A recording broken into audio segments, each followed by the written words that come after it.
And many of us remember ordering the first graphics card or building our first computer. And this room is a continuation of the tradition.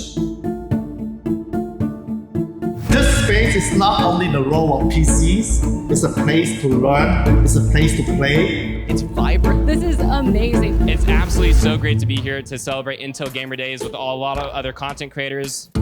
It's a place to try new things, it's a place to have fun. Also, it's a place to make mistakes and to grow.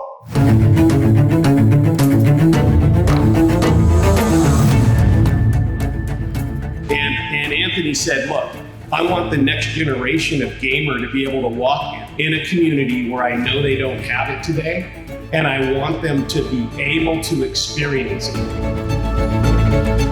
Be brave to take the big steps.